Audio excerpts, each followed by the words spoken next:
Salut et fraternité citoyens. Bon, on se retrouve, ça faisait quelques semaines qu'on s'était pas vu, ne vous inquiétez pas, on ne vous a pas abandonné avec Jennifer, on avait pris quelques jours de vacances pour se reposer de cette élection présidentielle. Pas du tout, on a vu du travail en fait. La politique ne s'est pas arrêtée avec le second tour de l'élection présidentielle qui a vu la réélection d'Emmanuel Macron. La vie politique a continué, elle nous a réservé pas mal de surprises, on attend toujours un nouveau gouvernement, on a une alliance électorale à gauche en vue des élections législatives et on ne sait pas qui demain gouvernera le pays.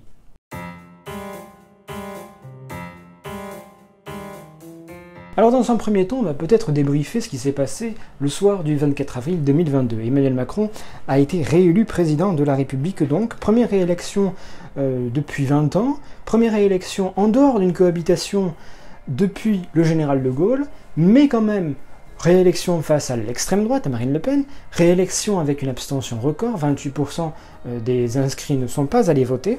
Pour autant, Emmanuel Macron est président de la République, et pleinement président de la République. Donc du coup, Emmanuel Macron a été réinvesti président de la République le 7 mai dernier, le samedi 7 mai dernier. Il entrera en fonction le 14 mai 2022 à minuit, donc on est reparti pour 5 ans.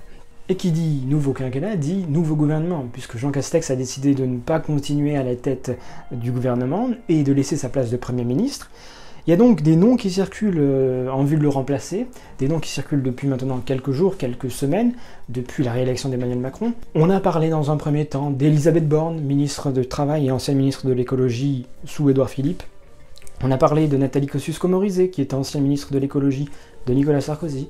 On a parlé également de Julien Denormandie, qui est ministre de l'Agriculture et de l'Agroalimentaire. Puis il y a d'autres noms qui circulent en ce moment. Audrey Azoulay, qui est ancienne ministre de la Culture et chargée maintenant de l'UNESCO. Mais également Marisol Touraine, ancienne ministre de la Santé et des Affaires sociales sous François Hollande. Elle a donc côtoyé Emmanuel Macron pendant le quinquennat de François Hollande. Juliette Méadel aussi, qui était dans le gouvernement de François Hollande, en charge des victimes notamment des attentats du 13 novembre et de Nice. Il y a d'autres noms qui sont sortis aussi dans la presse. Christelle Morancé, qui est la patronne de la région des Pays de la Loire, plutôt républicain d'ailleurs, une aile plutôt libérale conservatrice, ça a été assez étonnant que ce nom soit sorti dans la presse. Donc vous voyez que quand même il y a pas mal de noms de femmes politiques qui circulent, pour une simple et bonne raison en fait, c'est qu'Emmanuel Macron cherche une femme à Matignon. Une femme qui aurait donc des qualités en matière écologique, en matière sociale et en matière productive. Environnement, social, productif. Ces trois thèmes qui sont liés à l'actualité politique française récente. D'abord, environnemental. La crise environnementale est majeure pour l'avenir du pays. Emmanuel Macron parle de planification écologique comme certains candidats de la gauche, Jean-Luc Mélenchon en tête. Donc Emmanuel Macron espère charger la première ministre ou le premier ministre, si c'est un homme, des questions de planification écologique. Et aussi de nommer deux ministres. Un ministre chargé de la planification énergétique, donc c'est un plan d'indépendance énergétique notamment, et une ministre ou un ministre chargé de la planification écologique territoriale. Alors, à voir quelle forme ça prendra cette politique de planification écologique, telle est la question, mais vous voyez que ça rentre aussi notamment dans les problèmes liés à la crise environnementale, mais pas que. Ça rentre aussi, cette indépendance énergétique, est aussi liée à la crise et à la guerre en Ukraine. Dans tous les cas, donc, Emmanuel Macron change de gouvernement. Reste à savoir si ce sera une première ministre ou un premier ministre. Seul l'avenir nous le dira, et il est probable que cet avenir soit très proche. Et que peut-être d'ailleurs, à l'heure actuelle, à l'heure où vous regardez cette vidéo, Jean Castex ne soit plus déjà Premier ministre ou ait remis sa démission, ou qu'on ait changé de Premier ministre, puisque cette vidéo va sortir vendredi.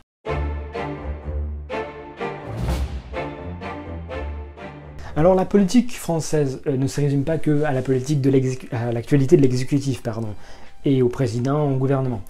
Il s'est passé des choses dans la vie politique française ces dernières semaines qui ont été étonnantes, surprenantes, puisque une partie de l'échiquier politique s'est unie en vue des élections législatives qui vont arriver très vite, puisque nous allons voter les 12 et 19 juin prochains. Allez voter aux élections législatives, je vous en prie, s'il vous plaît, déplacez-vous, c'est rien quoi. Alors du coup, la gauche s'est unie sous l'égide de la France Insoumise et de Jean-Luc Mélenchon, sous un nom, la nouvelle Union Populaire Écologique et Sociale. C'est quand même assez surprenant, puisque vraiment, si on m'avait dit ça il y a encore un mois, j'aurais pas cru. Et je pense que beaucoup en France n'auraient pas cru que la gauche puisse s'unir autour de questions programmatiques et d'une envie de gagner des élections. Et ça s'est fait assez vite, puisque dès la première semaine après la réélection d'Emmanuel Macron, Jean-Luc Mélenchon a enclenché le processus, en commençant par parler aux nouveaux partis anticapitalistes, aux écologistes, aux communistes, aux socialistes. Donc vous voyez que le champ était très large, ça allait de l'extrême gauche au centre-gauche social-démocrate.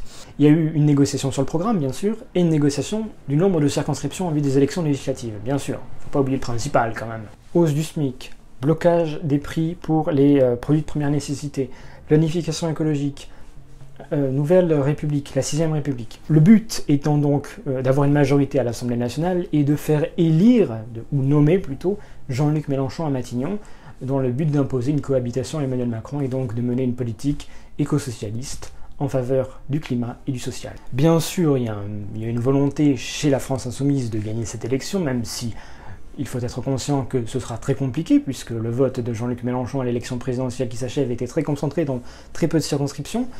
Et c'était plus une OPA sur la gauche, en vrai, une OPA remarquable d'ailleurs sur la gauche, qui s'est unie autour de Jean-Luc Mélenchon et de la France Insoumise dans cette nouvelle alliance populaire, nouvelle Union populaire écologique et sociale, la NUP, ou la NUPES, je sais pas, vous dites comme vous voulez, moi je dis NUPES. Hop. Et du coup, la France Insoumise a réussi une OPA sur toute la gauche. C'est incroyable ça.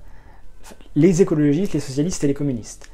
Mais en même temps, ils en ont profité, les autres formations politiques, pour la simple et bonne raison que si la gauche partait divisée, il était fort probable qu'il y a des formations politiques qui n'auraient pas gardé leur siège. Les communistes et les socialistes en tête, ils avaient respectivement 15 et 30 députés. Ils auraient pu perdre leurs députés, et même perdre le seuil symbolique des 15 sièges qui permet d'avoir un groupe à l'Assemblée nationale. Et puis les écologistes aussi n'avaient rien à perdre puisqu'ils n'avaient aucun sortant. Ils ont élu un député en 2017, Éric Alauzet, qui a rejoint La République En Marche depuis. Dans tous les cas, on va voir ce que ça donne, bien sûr, cette NUP, cette NUPES. On le vérifiera lors des élections législatives qui vont avoir lieu, je le répète, les 12 et 19 juin prochains. Reste à savoir aussi quelle sera la participation, parce que là aussi, ça peut beaucoup influencer le résultat du scrutin. On aura l'occasion de reparler d'ailleurs du mode de scrutin des élections législatives qui est très particulier.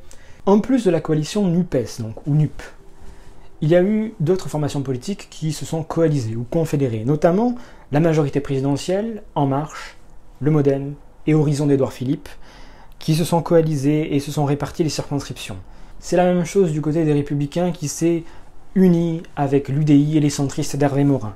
Par contre, pour ce qui est du bloc national, de ce bloc d'extrême droite, le Rassemblement national et Reconquête d'Éric Zemmour, même Debout la France de Nicolas Dupont-Aignan, ne se sont pas coalisés. Pourtant, Éric Zemmour aurait voulu se coaliser avec le Rassemblement national, mais le Rassemblement national a dit non. Enfin bref, vous voyez donc que ça bouge pas mal dans l'actualité politique française, au niveau de l'exécutif, au niveau des partis. Les élections législatives s'annoncent très intéressantes.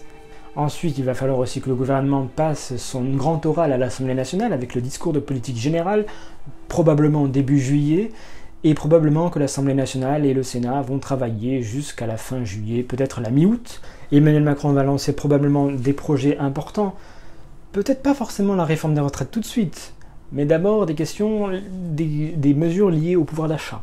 C'est probable. Bref, j'espère que cette vidéo vous aura intéressé, j'espère que j'aurai condensé assez correctement l'actualité politique de l'exécutif et des alliances électorales en vue des législatives.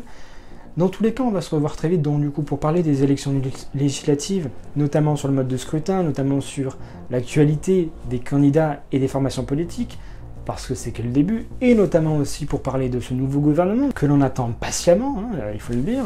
Dans tous les cas, je vous remercie d'avoir regardé cette vidéo, n'hésitez pas à la partager, à faire tout ce que vous savez faire sur les réseaux sociaux, à nous dire d'ailleurs ce que vous pensez, notamment de la coalition NUPES, du nouveau gouvernement qui est en train de se former, délai notamment de formation de ce nouveau gouvernement. Enfin bref, merci d'avoir regardé cette vidéo et je vous dis à bientôt sur Oui.